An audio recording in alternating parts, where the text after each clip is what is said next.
Hello, everybody, and welcome to the One Good Day podcast. My name is Jeff. We are joined today by Allison Tallman. Tallman? Tallman, yes. There we go. All right. And why don't you introduce yourself and let everybody know who you are, what your specialty is, and then also any places they can find you on social media or website. Yeah. Hi, everybody. Thanks so much for coming today. As Jeff mentioned, my name is Allison. I'm a registered dietitian. I've been a registered dietitian for the past 7+ years now. I take a mindful eating approach when it comes to nutrition. I help my clients to really make reaching their nutrition goals easy and simple and way less complicated because there's a lot of misinformation out there. I founded my company, Nourished Roots. Here's actually my little logo here. I did not plan this. It's just a comfy sweatshirt. This is my logo, Nourished Roots. I founded my company about 4 years ago. You can find me at www.nourishedroots or nourishedroutes.com. That's how you spell it. Or on Instagram, TikTok, Pinterest, Facebook, all the things at Nourished Routes as well. All right. Fantastic. And we start every podcast with your personal experience with panic and anxiety. We are a panic and anxiety podcast. So how has panic and anxiety impacted your life personally? Yeah, being totally transparent, I feel fortunate that I don't have to deal every day with a lot of panic and anxiety in my everyday routine. But I think one thing that, is to say that I've implemented a lot of strategies that help me to cope with my emotions, to better my mental health. We're obviously going to talk a lot about nutrition today. But Yep. I eat healthy as a registered dietitian. I exercise. I focus on stress management tactics. I see a therapist. I do all these things. That's not to say I never have experienced anxiety or anything like that at all. As you can imagine, being an entrepreneur, there's always anxiety provoking things that come up, life stressors that come up, and things like that. So, really being able to implement nutrition strategies and incorporating like fitness as well as stress management has been so helpful for me. Yeah, absolutely. That is fantastic. We never wish any panic and anxiety on anyone, but usually like to just see what people's personal Yeah. experiences are, so the audience knows, where you're coming from as far as because we've ranged anywhere from you on the, not tremendously impacted by it to somebody, to a different therapist who has had tremendous issues with it. So it's Yeah. definitely all over the map. Yeah. So as you mentioned, today's topic, we are talking about the connection of, basically gut health and anxiety and the impact that of what you eat, can have, a tremendous impact on your anxiety. Yeah.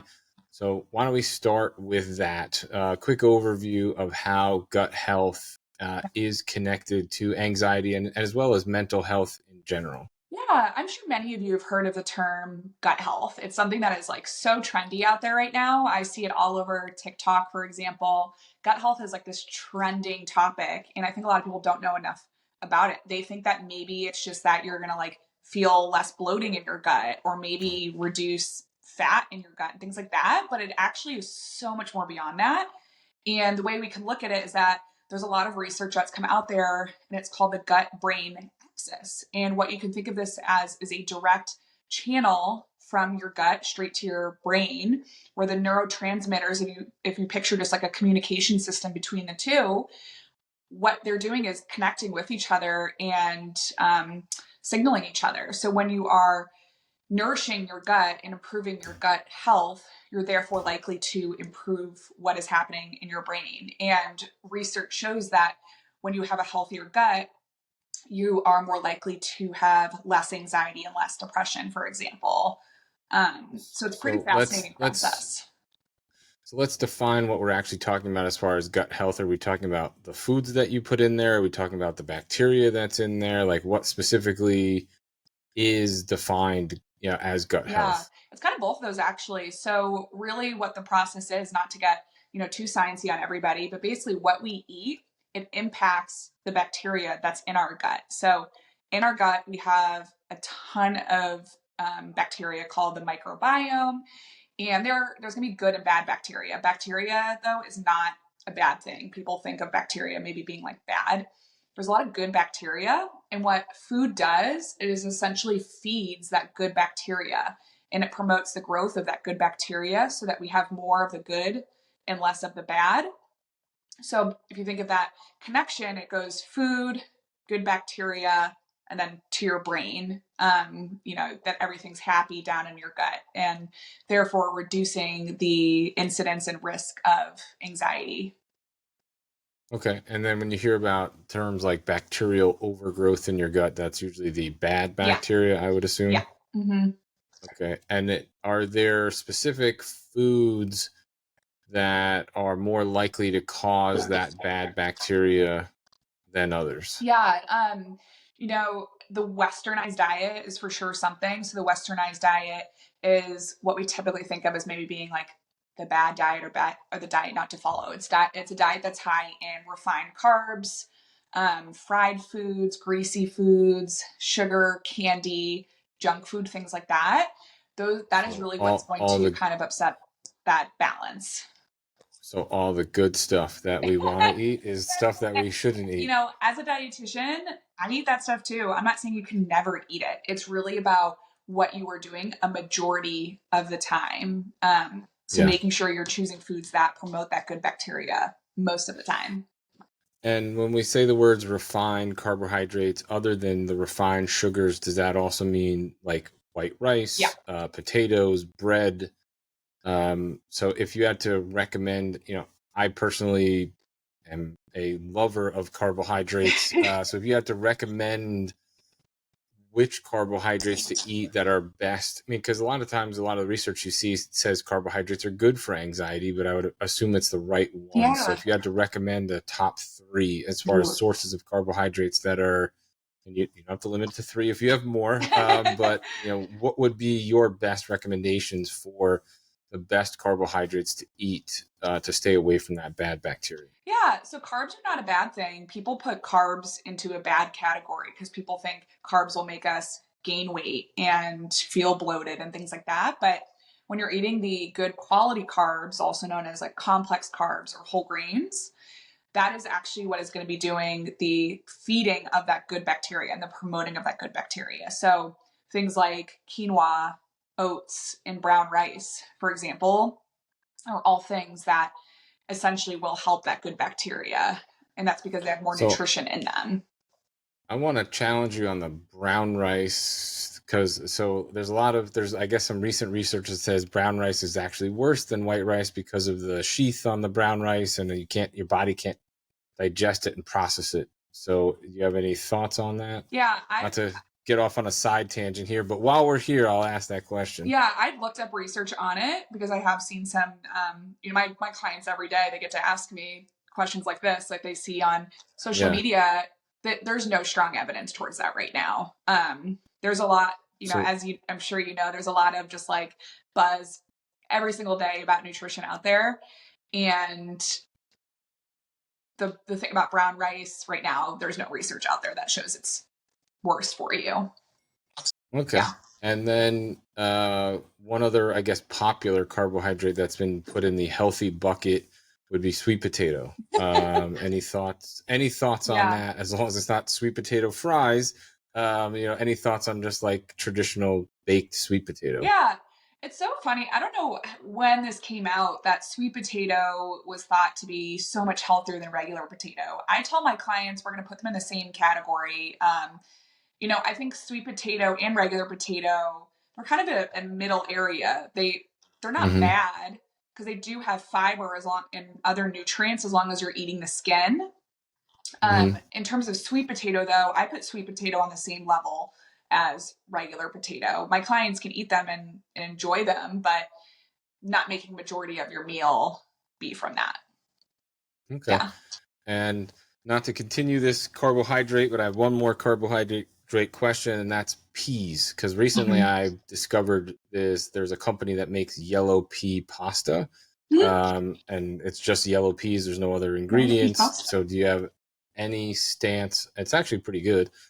This is not a plug. We don't get paid, but the company is called Zen Bee Pasta.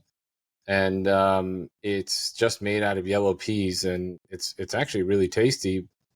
but I'd be curious as far as whether or not peas are good, bad, Yeah, or peas are good. The thing to note about peas and like corn as well as potatoes is that they're going to be in the carb category and not the veggie category. A lot of people think like peas would be in the veggie, especially because they're green. No, but they're great. I mean, I'm looking actually at this pasta right now, and there's, I haven't done too much research, but there's good protein and fiber in it.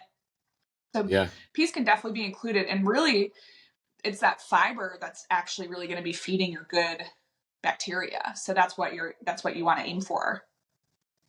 Okay. And so outside the carbohydrate category, if you had to say eat this, not that type of thing, do you have foods that you recommend that are for that good bacteria, Yeah. and then foods that you're like, absolutely stay away from these? Yeah. In terms of foods to eat, I mean, as we mentioned, like the complex carbs, whole grains, fruits and veggies are going to be another really big one. Fruits and veggies, not only do they have a ton of different nutrients in them, in terms of vitamins and minerals, but they also have that fiber. And fiber is something that is going to be really feeding that good bacteria in your gut. And that's what you want. So I would say that another thing to eat would be nuts and seeds. Nuts and seeds have healthy fats, they have protein, and they also have that fiber content. Okay. And then what about meat? Like, as long as it's a leaner meat, is every meat pretty much acceptable, or? Yeah, I'm a big fan of lean protein, like you said. I'm not like anti eating meat or like plant based, things like that. I think everyone makes their own decision. Definitely lean towards lean proteins in general, though. So less of like the beef and fatty pieces of meat, and more of like the chicken, fish, turkey, and whatnot. And those will, those aren't necessarily going to provide you with like fiber or something for it, but it is, it will settle a little easier in your gut and be metabolized better and just overall better for your health. And then it obviously this is outside the gut health, but one of the things that I've also found, at least with myself, I'm very sensitive to physical sensation, and I know that if I eat high carb, high fat meals, your body, correct me if I'm wrong, your body has to work harder to process and digest that, so it's going to elevate your heart rate a bit and can make you potentially, if you're very aware of how your body feels, if your heart rate goes up, you could be aware of it and could make you anxious. Is that correct, as far as like your body has to work harder to process high fat, high carb meals? To be honest, it depends on the person. Some people are able to process fat a little differently than other people. It also could depend on like the time of day, or if you just worked out and things like that. So there's a lot of different factors to consider. But for some, the cool thing to me, the interesting thing to me, but the hard thing about gut health in general is everybody is different, which makes it Yeah. so difficult and so hard to get your information from, Joe Schmo on TikTok. And um, everyone's recommending different things and different products right Yeah. now. So that's when, you have to listen to your body. And that's something I work directly with my clients on is, a lot of my clients, they do have baseline anxiety. And what we work on is helping them to navigate how foods can better it and prevent it and manage it. And for someone, thinking of that, like we would want to identify that and fix that situation so that food is not causing more anxiety. And I like So to say, like, we play let's some detective work there. All right, so I have two questions that spider off those. So first off, let's talk about food sensitivity and anxiety. Do you have any thoughts as far as could somebody have certain food sensitivities that can cause anxiety? If so, there's a lot of, I guess, gray area science on food sensitivity tests. So do you have anything that you'd recommend if somebody hasn't been tested for food Yeah. sensitivities, what they can do? Yeah. Potentially having these sensitivities could increase anxiety. If you're, for example, if you're eating something that you're sensitive to and you're kind of disrupting your gut, then yes, there's likely going to be some type of like disconnection between your gut and your brain for sure. There is unfortunately still a lot to be done research wise for food sensitivities and allergies. Mm-hmm. One thing I can say about the sensitive tests out there, like the take home kits, things like that, I don't recommend them. I actually we just uploaded a blog on our website if anyone wants to check it out under the blog section on food sensitivity at home tests and why I don't recommend them, like why they're just wildly inaccurate. And the last thing I want for anybody here to do is waste money and waste time on something that's not going to work. And instead, what you should do is you should have your physician or primary care provider refer you to someone who can do a skin prick test is really like the gold standard to help you with like allergies and potential sensitivities.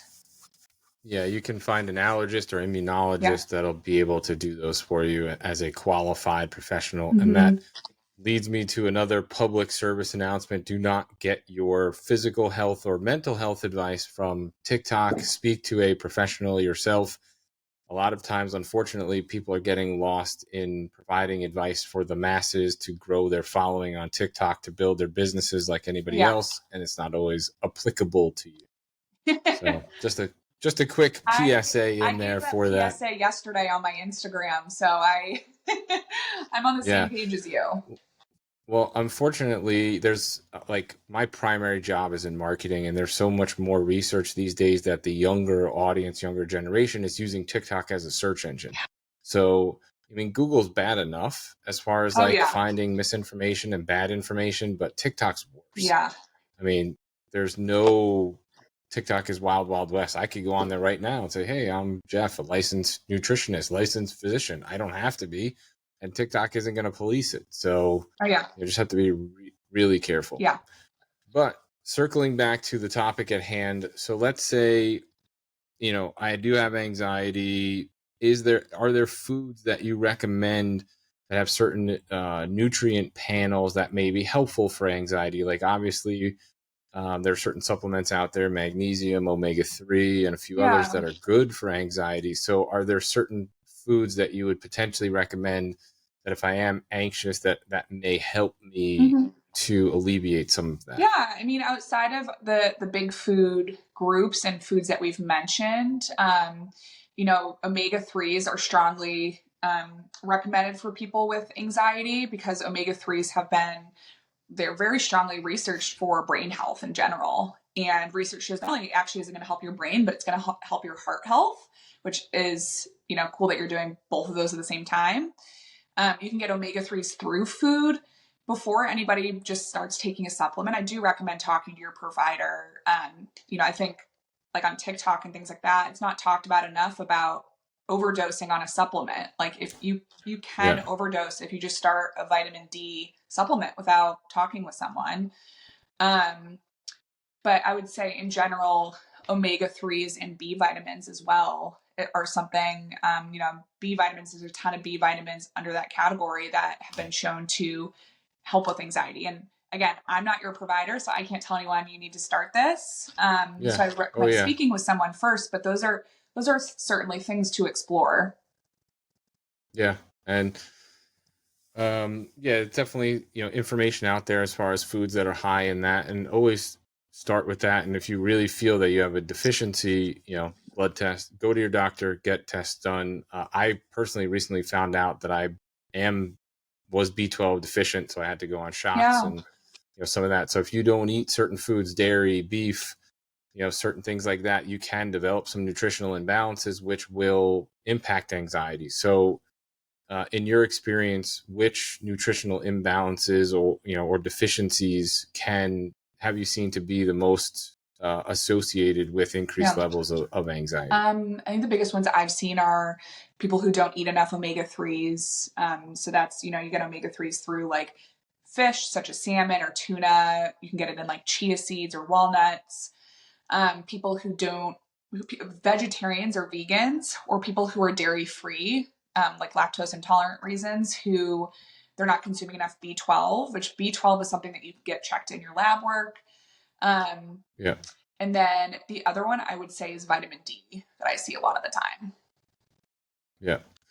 And then just from my own personal experience, I'll throw iron on that list. If you don't eat vegetarian, you could be iron deficient, or if you don't eat a lot of beef, or you just have an iron deficiency, iron definitely can cause anxiety, rapid heart rate, shortness of breath, some of that stuff that mimics your anxiety symptoms. So it's also something to keep in mind. Yeah. So let's move on to another controversial topic in the realm of nutrition and health and anxiety, and that's probiotics and prebiotics. Obviously, similar to gut health, you see the buzz all over the place. You see people talking about it, and some people tout probiotics as like the miracle pill that you can get. So what are your thoughts as far as probiotics and prebiotics?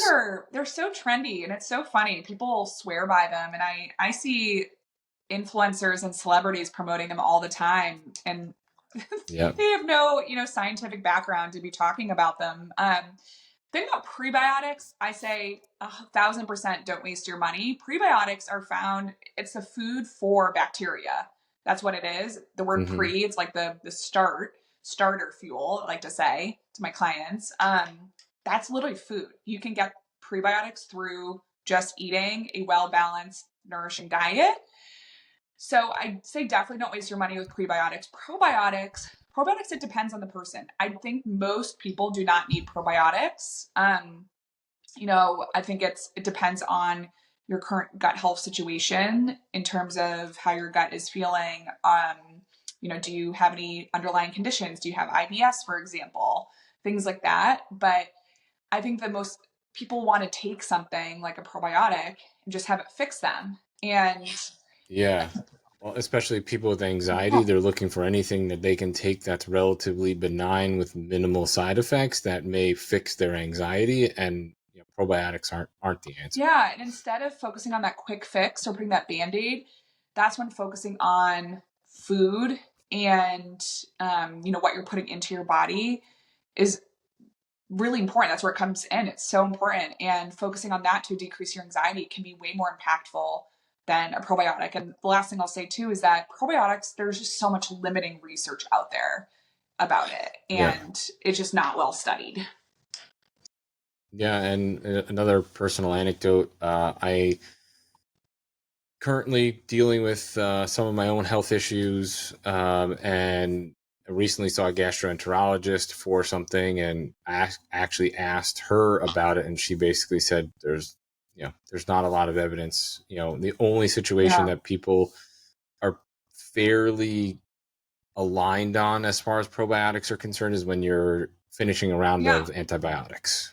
Yeah, and that's when I would recommend it to my clients. Some of my clients might take it when they're traveling abroad, when they're eating just like potentially funky food, things like that. The IBS population could potentially benefit from it. But again, all of these are potential things. There's nothing that is, and you can also get probiotics through food, through yogurt, through fermented food, kimchi, sauerkraut. Yeah. So something to think about. They're expensive as well, so I wouldn't waste your money on that. I would spend money on seeking help from a therapist, for example, or a dietitian to help you create that nutrition plan. And piggybacking off probiotics, what about digestive enzymes? Not everybody needs digestive enzymes, for sure not. I think a lot of people just see something on the internet and they start taking it. When we're born, we have digestive enzymes, right? Like that's something that is automatically in most of us. Now, some people, they might be deficient in an enzyme, but you would be told that by your provider. Like they can test for that. So instead of just taking that, speaking with your provider about that. Yeah, and I mean, not to get all gross on the podcast, but if you have irregular stomach issues or bowel issues, that's something to talk to your doctor about. Then your doctor can start testing for that and actually find out, versus you just kind of ordering something on Amazon and giving it a shot and trying to fix yourself. Yeah, exactly. And that's, something I work with my clients on is like figuring out, are you even eating the right things right now for your body? And I love to work with people who are also working with their provider, because you're going to be able to figure out what's happening versus trying to do the research on your own then. Yeah. So let's change gears here a little bit and talk about sugar. Obviously sugar is found in a lot of things, both natural and processed, and it's something that from what I've learned, can probably be the biggest contributor to anxiety if you overeat Yeah. sugar. What are your thoughts as far as sugar is concerned? How much should you consume? What foods are okay? What Mhm. foods should you stay away from in regards to sugar? And then anything for somebody that does have a sweet tooth, where are you as far as the alternative sugars, and is there any Yeah. suggestions to feed that? Yeah. So research shows that consuming too much sugar, refined sugar, added sugar can increase anxiety. So for my clients with anxiety, I do recommend limiting refined sugar. When I say that, I mean what all of you think of as sugar: cookies, candy, junk food. When you're adding sweetener into like your Soda. iced coffee, like things like that. Those are all going to be things that have refined or added sugar in them. It's recommended to consume less than 10% of your daily intake from added sugars each day. Not that I think any of you should be like counting out what 10% of X number is, but I think that's important to think about. 10% is a small amount in terms of your day to day. So, watching how much refined sugar you're generally eating. Second thing that comes to play here are artificial sweeteners too. I don't recommend having artificial sweeteners. Artificial sweeteners, first off, they can increase risk of other diseases. They can increase risk of cancer, for example. There was a study that came out in 2022 that strongly linked it to cancer. And Well, which artificial sweeteners are we talking? Are we talking all of them? Are we talking like sweet and low type stuff? Or are we talking stevia also fits in yeah, that I category? I do not recommend all of them except stevia. Stevia is the one that's natural versus the others are synthetic. Yeah.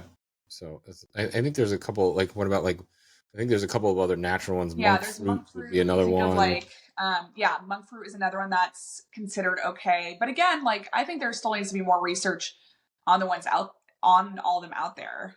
I think if you're relying most of your diet on monk fruit containing things, you're likely not Yeah, eating that's bad. many fruits and veggies or lean proteins, Yeah. right?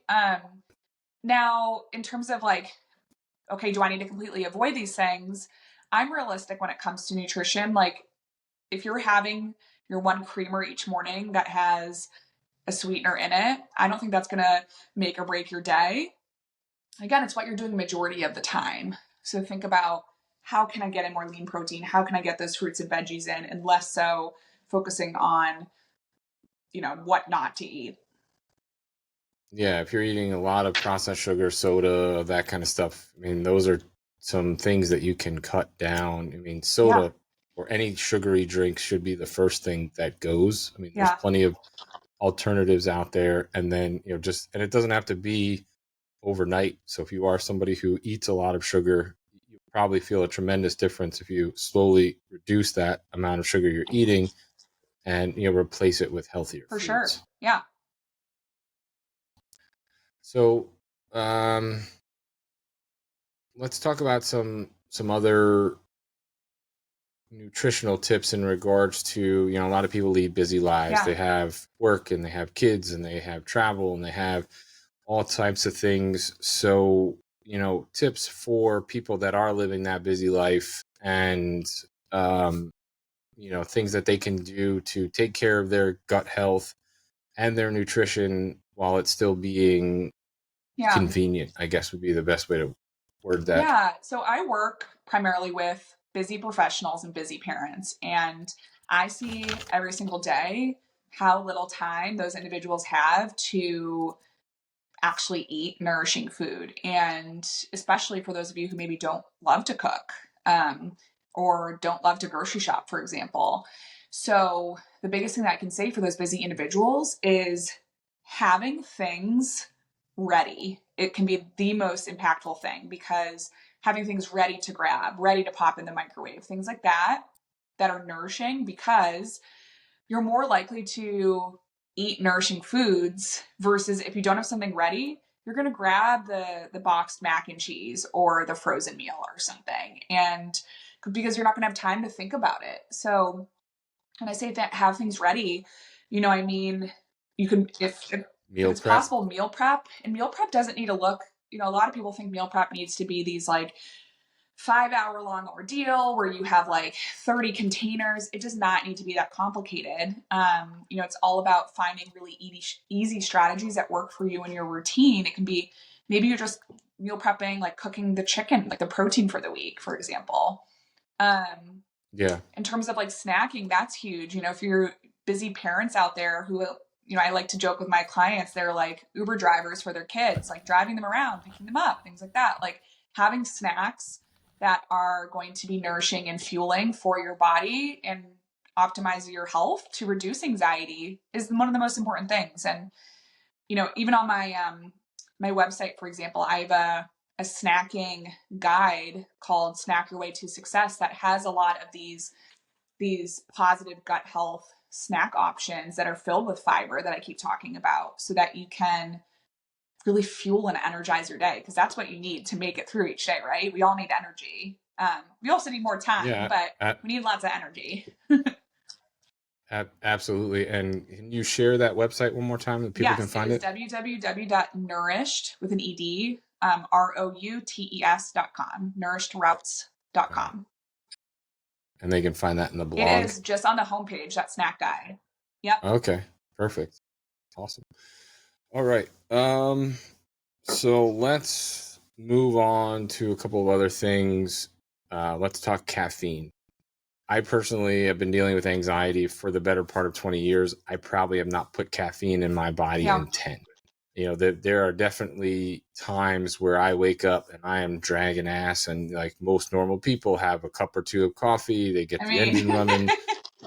Yeah, exactly. And, so people with anxiety can't do that, at least not comfortably. Because right now, if I put coffee of any kind or any caffeine in my body, I get anxious, I get jittery, I can't focus. It makes it worse for me. So anything from a food or potentially supplement base that people can substitute for coffee if they need that energy boost or that that focus. Yeah, I mean, first off, making sure you're eating and not skipping meals. The amount of people I talk to who start their day by working out but then don't eat breakfast. Food calories, literally what the definition of calorie is, energy. So eating nourishing foods like those protein, high fiber foods we were talking about before. In terms of like other, there's supplements, things like that, it varies per person. Some clients, I know a lot of people will have some type of like mushroom coffee type thing now. I personally haven't tried it, so I can't speak to it. Some people will actually drink like decaf to give them that placebo effect, but there's no actually caffeine in it. I have one client right now who actually, she has quite a bit of anxiety. So she has taken away coffee, but she's incorporated matcha into her routine. Oh, that's worse. Which matcha's she worse. Actually says, and this is where it's tricky, everybody's different, right? Yeah.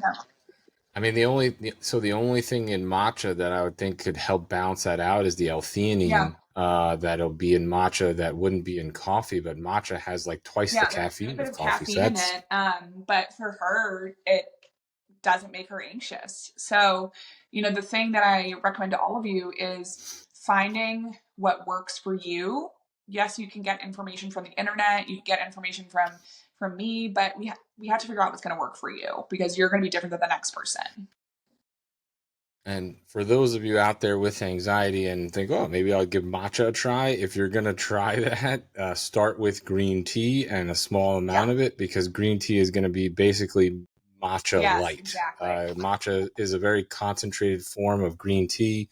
It has twice the caffeine of a cup of coffee, but there also is the L-theanine in there that could help level you out. So it's interesting to me that she has success with it, but at the same time, if you're out there and you're looking for an alternative, you're going to try it, wade in slowly and use some like half a cup of green tea and see how you react to it versus sucking down a cup of matcha and then all of a sudden you're having a panic attack.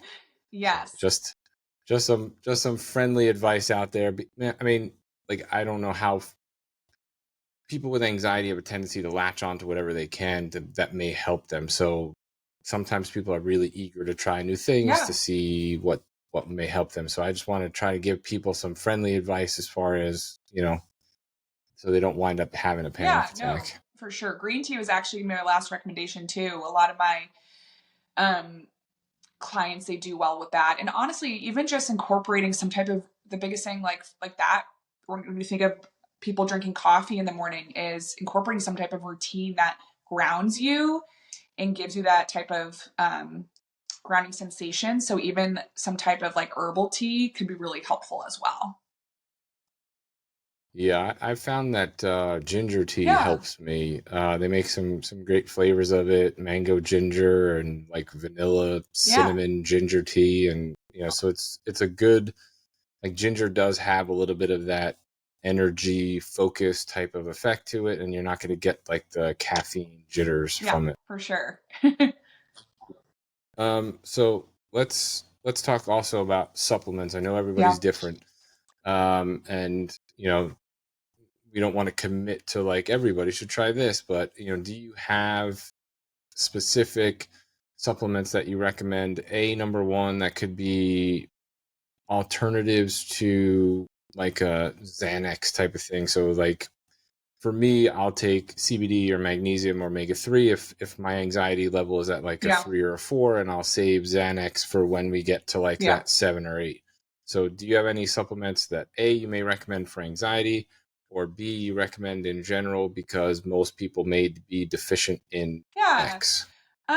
I mean, again, everybody is so different, so I don't want anyone to take what I say here and just, start taking it.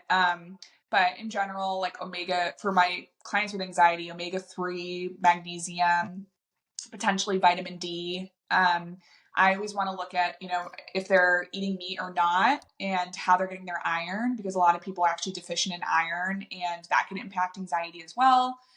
And, if I find that a lot of my clients are not, or if this one client is not eating a well balanced diet, meaning they're getting a lot of variety, we could even do a multivitamin that has a bunch of those things in it to make sure that they are getting those nutrients in. Really to make sure that they're Yeah. not missing out on iron, vitamin D, and so on. Yeah, and just some friendly advice for those. If you feel that if there are specific groups of food that you don't eat, or you feel that you may have deficiencies for whatever reason, it's really simple. Mm-hmm. Call your doctor, email your doctor, ask them to put in some blood work and have them test the big ones: vitamin D, B12, iron would be, the big ones as far as deficiencies that'll show up in blood work, and see if any of those are, and then talk to your doctor as far as whether or not you should supplement with foods or supplement with actual Yes, supplements. exactly. Mm-hmm. Um, and then last question, let's talk hydration. Um, literally over the years, you've heard anywhere from you should be drinking 8 glasses of water, 64 ounces, all the way up to, drinking from the hose, as far as you can't get enough Yeah. water. So obviously it's going to be somewhere in between, but where do you sit as far as how much water, how much hydration? Can you overhydrate? Because a lot of times also people with anxiety need to do Yeah. something, so drinking water or drinking liquid may be something that has a tendency to happen. So is there such thing as overhydration, and then how much hydration should you Yeah. do? So in general, for most of my clients, I'll say at least 8 cups a day, 64 ounces a day of water. Now, if you're someone who works out or moves your body quite a bit, if you're someone who, sweats a lot or lives in, hot environment, humid environment, for example, you likely need more. Um, or if you're just in general bigger, taller person, you would maybe, aim for 9 or 10 glasses, but aiming for 8+ a day. In terms of can you overdo it? I would say for most people, no. There are certain health conditions where you do want to limit how much water you're drinking in general. For example, those with heart failure, those with kidney disease, you're likely maybe potentially going to be on like a fluid restricted diet, limiting that. But overall, no. The biggest thing that you're going to come across is having to pee quite frequently, which can be really annoying. Um, Yeah. So, and especially, if you're on Zooms all day for work, or, you're a busy parent in the car, you don't have to go pee all the time. So finding other strategies, making sure you're hitting those 8 glasses, but finding other strategies, my clients will have like mint or gum or fidgets or, things that will just help with needing to do something. Yeah. Yeah. Okay. So that's all the questions I have. We have a couple questions from our Yes, let's hear 'em. audience. And then for those of you that want to submit us questions, please feel free to DM us on Instagram or TikTok at PACS Socials. Or you can send me an email, jeff@panicyandanxiety.org, and we will do our best to get your questions on the next episode. So for today, we have, with everyone posting about health supplements on social media, that are professionals and non-professionals, what is your best advice when listening to these videos, and where should you go to possibly research a new supplement that people are talking about? I don't recommend doing the research on your own, to be honest. Like, I know many of you who are listening to this are, curious people, you're motivated, things like that. Like, I love that. And, I'll do research on my own too, but you can do that. But what I should say is I don't want you doing research on your own and then automatically starting it, because you really have to be cautious where you get your information from. So first off, I would say, look at where you're getting that information. Are they an actual expert in the topic? Like, do they have an educational background, or are they the recent bachelorette recommending green powders to you? What is their background? Do they have any nutrition background? Are they a mental health therapist? What is their actual background and education? So look at that. In terms of where you're getting your information, if you are going to look for people who are educated. 3, reach out for support. Reach out to providers and experts. I'm always, if you ever DM me, I'm always open to answering questions for my community. So don't be afraid to ask for help for those things. Okay.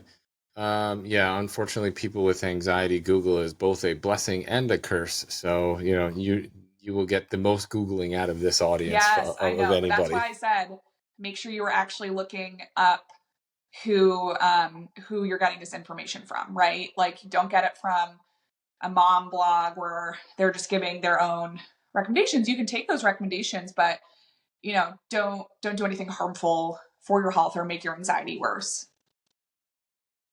Yeah, absolutely. And last question, how do household items play a role in gut health and anxiety?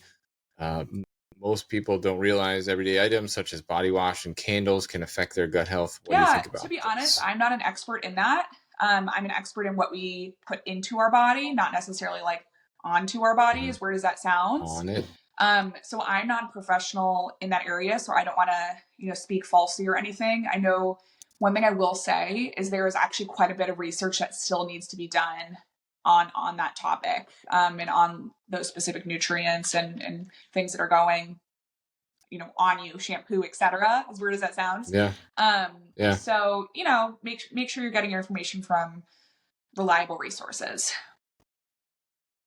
Yeah, absolutely. And when in doubt, stick to things that are natural, organic, etc. versus try and understand synthetic.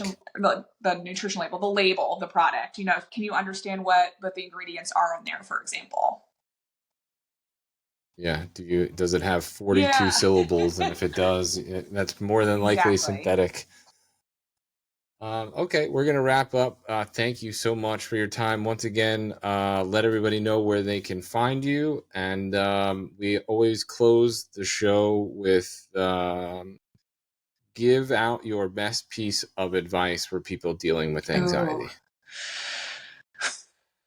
What I tell my clients, that it can be really, really hard, but be open to trying new things. I think a lot of us who, are experiencing anxiety or experiencing something else, it can be fearful to try something new because maybe you've tried everything and nothing has worked, but be open to trying new things, because I know so many of you are dealing with anxiety, and it, can really be life altering, but there are things that can help manage it.